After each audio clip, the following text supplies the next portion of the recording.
За энэ өдрийн хилцүүлэгт ирсэн хүмүүст өдрийн мэнд хүргье. За чухал юм нэрнэ.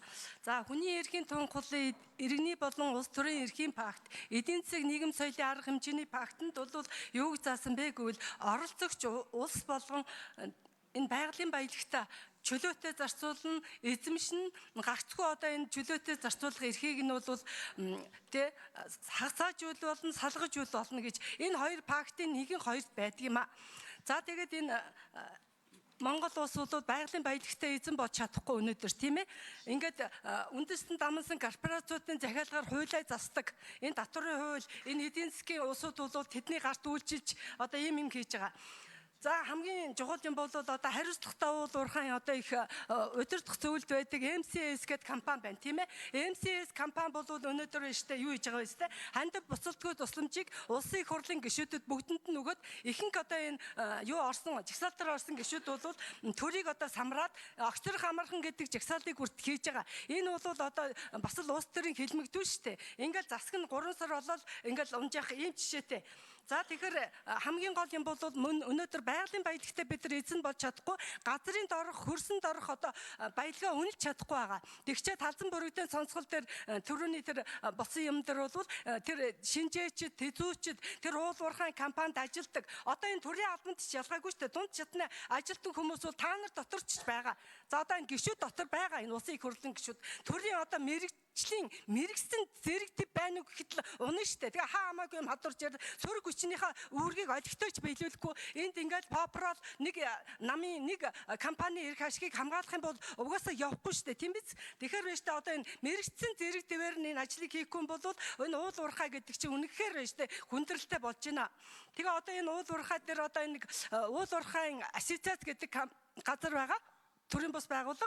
Тэгээ одоо энэ гишүүнчлэлээр ингээд баахан уул уурхайн компаниудаас гишүүний татвар авчдаг. Одоо бүр стратегийн бүх ордуудыг авна гэд одоо удахгүй тэр зантын шатраа юу хийж илээ шийдвэр гаргуулж илээ. Ийм байж болдгийм үү?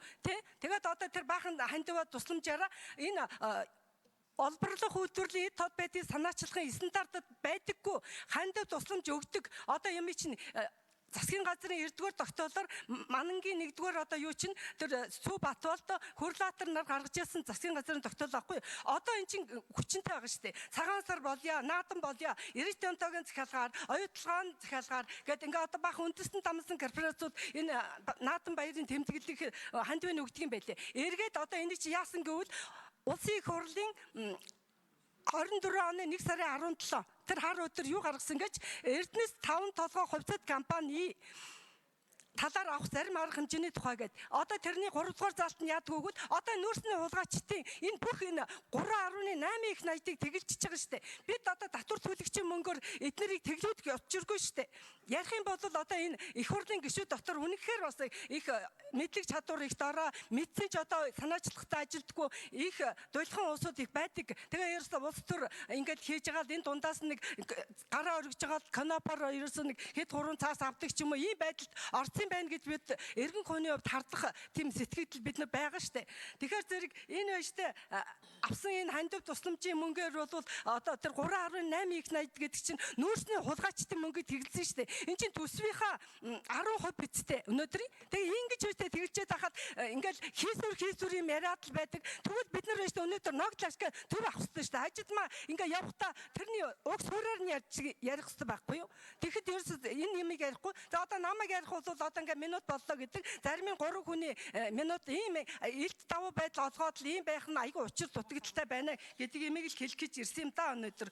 Ерөөсөө энэ уул ер нь энэ иргэний нийгмээ дэмжсэн иргэдийн оролцоог хангасан юмыг энэ уул уурхай чинь хийж өгөхгүй байгаа нь зарчим шаардлаганд нь энэ зарчимд нь бол иргэд олон нийтийн бүлгийн хяналт байхыг эдгээр бүр хяналт байхгүй төлөөл уул уурхай тэмцэж байгаа шүү дээ. Тийм учраас энэ авилгал чинь зэтгэлээд байгаа. Тийм учраас энэ Монгол улс бол ядуу байгаа. Энэ үндэстэн дамсан корпорациуд манай татварын хуулийн араа шүдийг авах замаар өөрсдөө илт давуу байдал олгож Эретианта Бадрах энержигийн хийсэн ажил бол аимшигын байгаад байгаа шүү дээ. Тийм юмыг судлаач мэдээч хүний хэрэгчээ энэ эдийн засгт хамгийн хоцортой байх. За баярлалаа.